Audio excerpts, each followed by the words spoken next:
What's good? What's good? I've been struggling with how to structure this video because there are patterns and connections that need discussed and then explained.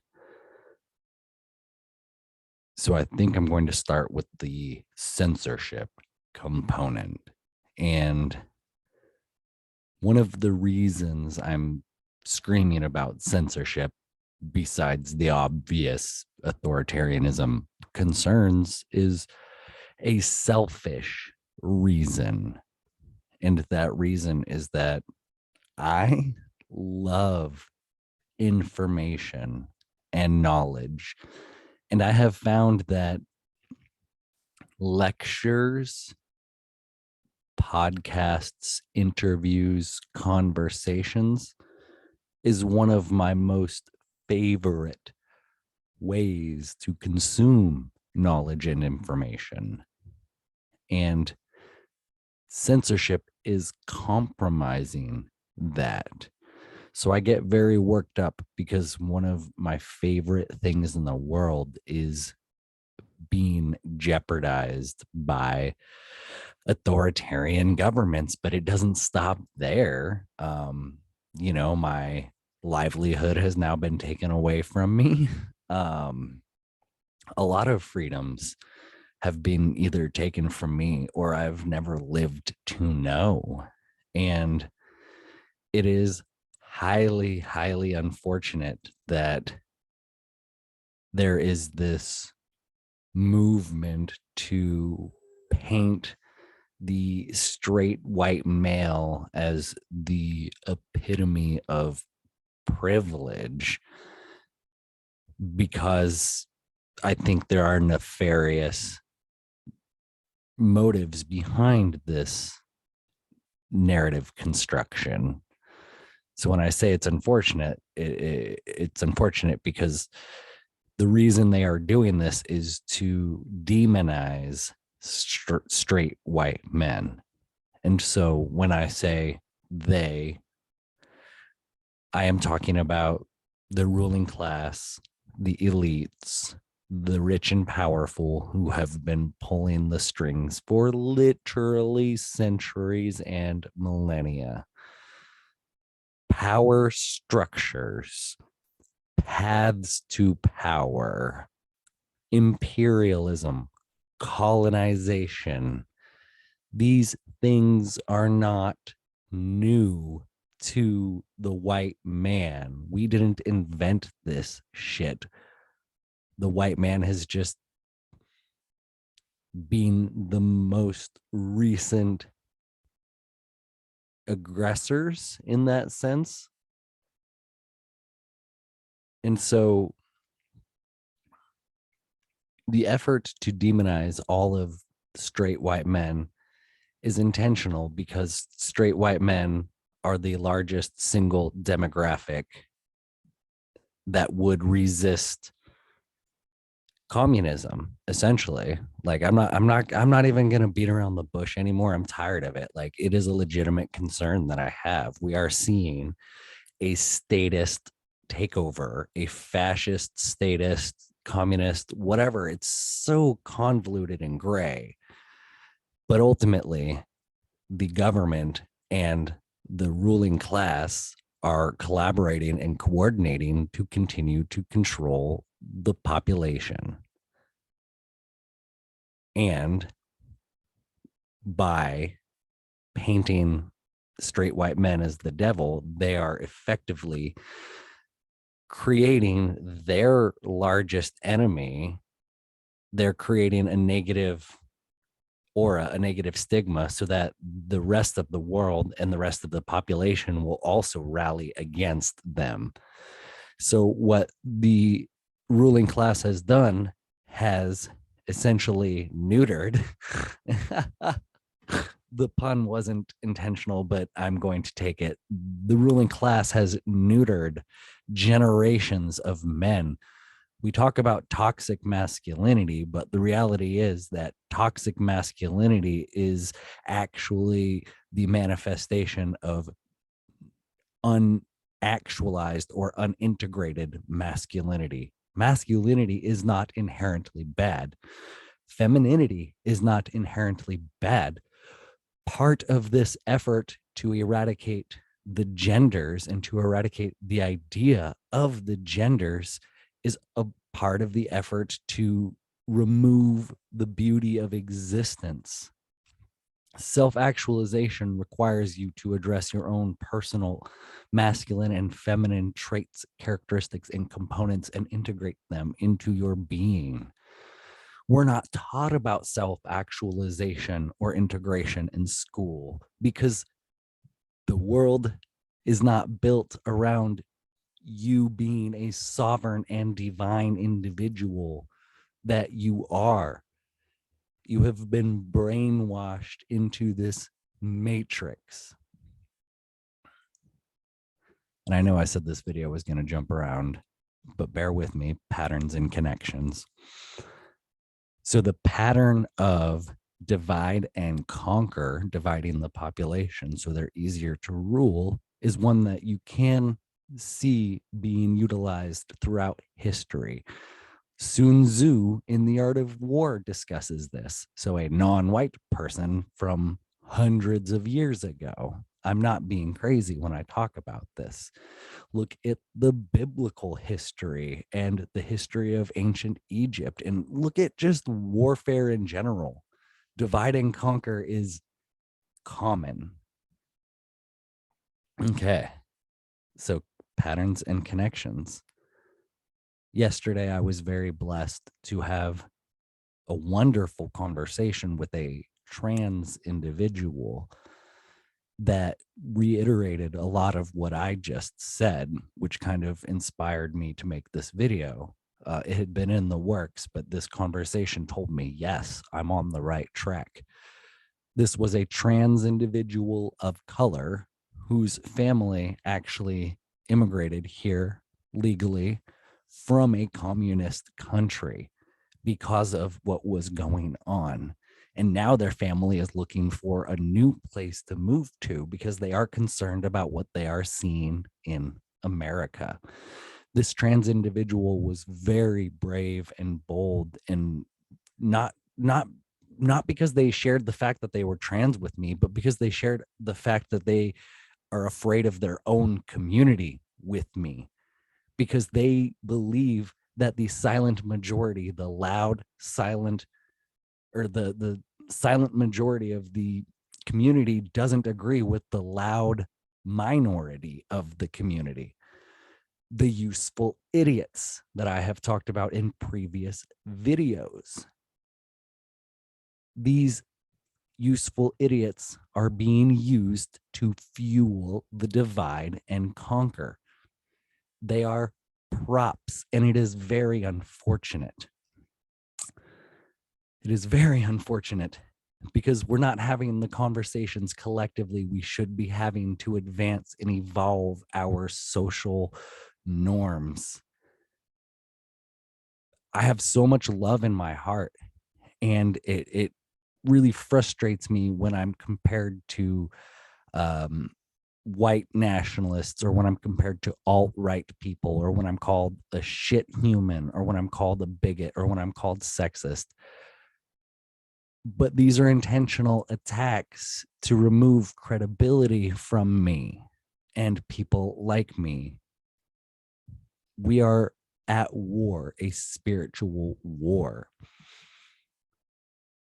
One example of patterns and connections.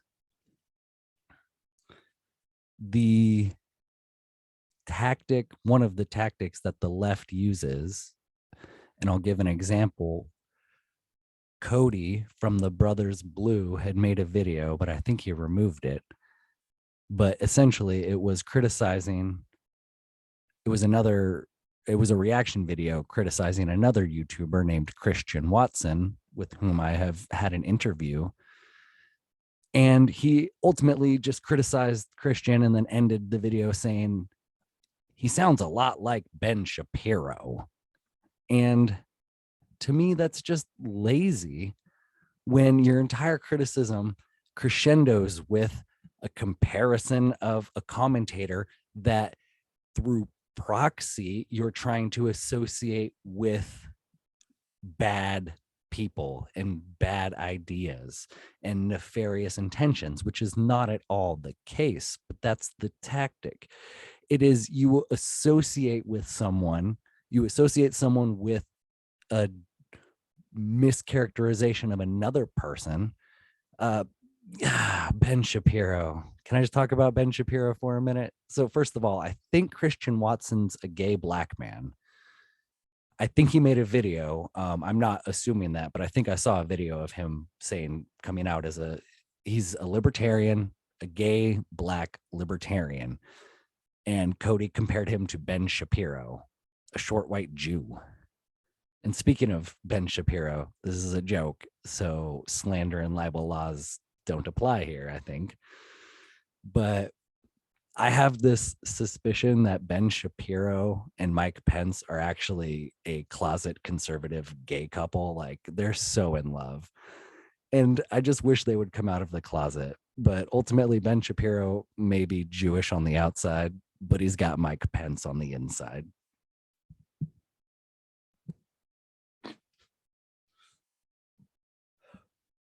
Okay, so other people like Sam Harris and Dave Rubin and Tim Pool. Joe Rogan now is considered alt-right, which is absolutely absurd. All of these intellectual dark web types are just, they're trying to nullify the validity and merit of their arguments simply by associating them with an ideology that has been deemed unacceptable. And it's an inaccurate association because yes, white nationalism is bad. Racism is bad. Bigotry is bad. Sexism is bad. All of these are rooted in unconscious mind frames, unconsciously developed humans. Carl Jung wrote that a large portion of the world's evils today are the result of man's woefully unconscious collective mentality. We as a society are very unevolved, unconscious, and uncivilized. And this is a conversation I would like to have with social justice warriors because they portray this assumption that the world could and should operate in this highly civilized fashion, when in reality, that's not how the world operates. Humanity is messy. The human experience is extremely complicated, and there is no consensus around it, which complicates it even further.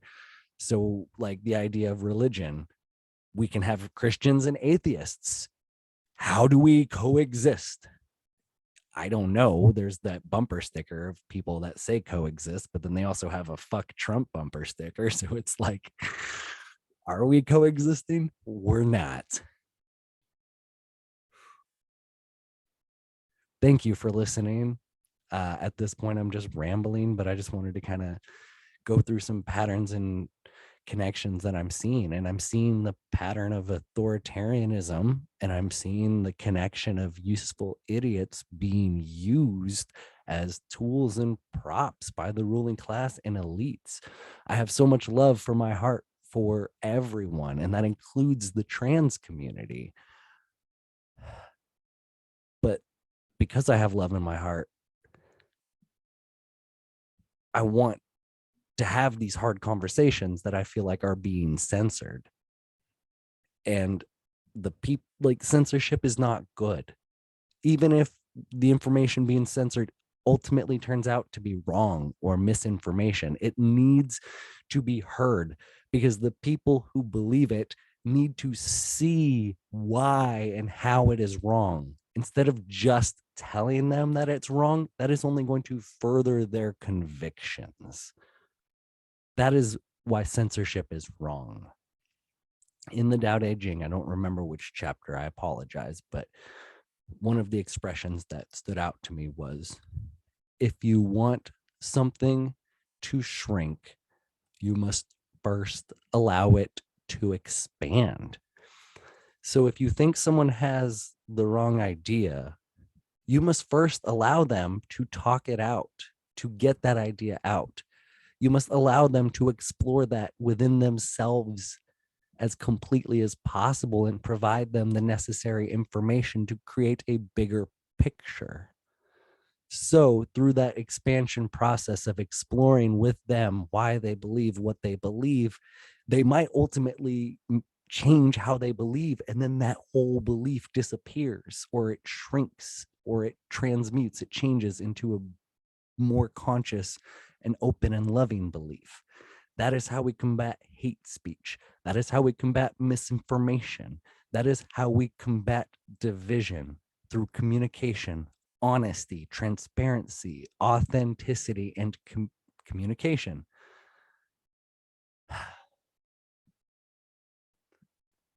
So I can't remember what I was going to title this video, but it was going to be something like, I don't even fucking remember. I just started going. There was a lot, patterns and connections, and the attempt to associate individuals with an ideology, and thus rendering them crazy or rendering them an extremist. That's what it was. That's what this video was originally going to be. I'm going to link in the description below a YouTube video or channel of lectures that, oh, be careful, might radicalize you. Oh no, YouTube creating extremists. I'm very open about the fact that I might be an extremist or a radical. I'm a radical centrist. I believe that the middle road really, really holds a lot of balance and compromise. So check out the video of the YouTube lecture in the description below, because I want to spread the extremist and radical centrist mindset. So go down the rabbit hole. Do not be afraid. All right, much love. Thank you for listening.